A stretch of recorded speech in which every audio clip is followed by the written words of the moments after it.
Hi అండి. ఎలా ఉన్నారు అందరూ? బాగున్నారా? ఇవాళ వచ్చేసి సండే అండి. సో కొంచెం అలా బయటకైతే వెళ్ళొద్దాము అని చెప్పి బయటకైతే వెళ్తున్నాము. సో యాజ్ యూజువల్గా మీకు తెలిసిందే కదా, మాకు బయటకు వెళ్ళాలంటే పర్మిషన్ తీసుకోవాలి. అలాగే బైక్ ఎల్లో కూడా ఉండదన్నమాట. బైక్ మన దగ్గర ఉంది అంటే 1 ఆర్ 2 షాప్స్ లేదా మనకి ఎక్కడెక్కడ అవసరం ఉందో అక్కడ తిరిగి మనకి కావాల్సిన వస్తువులన్నీ తీసుకోవచ్చు. బట్ బైక్ తీసుకెళ్లకుండా వెళ్ళాలి అంటే ఇంకా నేరుగా ఒకటే షాప్కి వెళ్ళాలి. కావాల్సిన వస్తువులన్నీ అక్కడే దొరికేటట్లు ఉండాలి.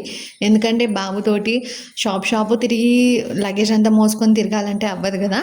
సో అందుకని ఇవాళ రిలయన్స్ మార్ట్కి అయితే వెళ్తున్నాము.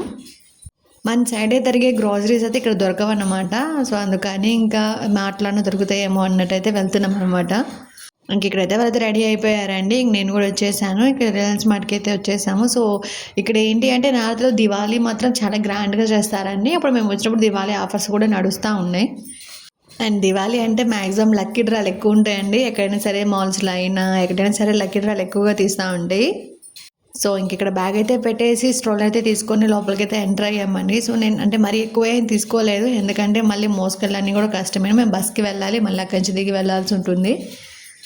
సో మెయిన్ థింగ్స్ ఏం కావాలి, ఏం అవసరం ఉన్నాయి అలాంటివి చూసుకొని అయితే తీసుకున్నాను. మ్యాక్సిమం కొన్ని క్యాంటీన్లో దొరుకుతాయి. క్యాంటీన్లో లేని వస్తువులు, లోపల దొరకని వస్తువులు ఇంక ఎలాగ బయటకు వచ్చాం కదా అన్నట్టు అయితే తీసుకున్నాం అనమాట. బియ్యం మాత్రం అస్సలు దొరకవండి బాబు. ఈ రాజస్థాన్లో ఎక్కువ బాస్మతి రైస్ లేదంటే స్టోర్ బియ్యం లాగా చిన్నగా ఉంటాయి, కానీ మన సైడ్ దొరికే బియ్యం అయితే దొరకడం కష్టము. ఏమన్నా ఉన్నాయేమో తీసుకుందామని చూసాము, కానీ ఇంకా బియ్యం దొరకలేదు. కింద కొన్ని గ్రాసరీ ఐటమ్స్ అయితే తీసుకొని ఇంకా సెకండ్ ఫ్లోర్కి అయితే వచ్చాము. సెకండ్ ఫ్లోర్లో అన్ని shampoos, powders, beauty products and clothes అలా ఉన్నాయి. ఇంకా వాళ్ళ డాడీ అయితే కొన్ని టీషర్ట్స్ అలా చూస్తున్నాడు, ఏమన్నా బాగుంటాయేమోనని. బట్ ఏం నచ్చలేదు. ఇంకా రిటర్న్ అయితే వచ్చేసి బిల్ అయితే వేపించేసుకున్నాము. ఎలా ఎంత చూసి ఎలా లేదన్నా కానీ బిల్ వచ్చేసి 4000 చిల్లర అయితే అయ్యిందండి. ఇంకా రౌండ్ ఫిగర్ 4000 అనుకోండి. ఇంకా మార్ట్లో గ్రాసరీ ఐటమ్స్ కొన్ని తీసేసుకున్న తర్వాత ఇంకా వెజిటబుల్ మార్కెట్కి అయితే వచ్చాము. ఇంకా అలాగే కొన్ని కూరగాయలు, ఫ్రూట్స్, ఆనియన్స్ అలా తీసుకొని అయితే ఇంక మళ్ళీ రిటర్న్ అయితే అయిపోయాము. ఇంకా వాడైతే నా భుజం మీద పడుకున్నాడు, వాళ్ళ డాడీనే తీసుకోమని చెప్పాను. సో ఇంకా ఆయన అయితే ఇక్కడ ఇంకా ఆనియన్స్ అవన్నీ చూస్తూ ఉన్నాడు. ఎక్కడైనా సరే తెలియని వాళ్ళం వెళ్ళాము అంటే చాలా మోసం జరుగుతుంది కదండి. అది ఎక్కడైనా సరే కూరగాయలు కొట్టైనా సరే, మాటలైనా ఎక్కడైనా సరే తెలియని ఊరు వచ్చి తెలియని వాళ్ళం అన్నామంటే ఈజీగా మోసం చేస్తారు ప్రతి విషయంలో కూడాను.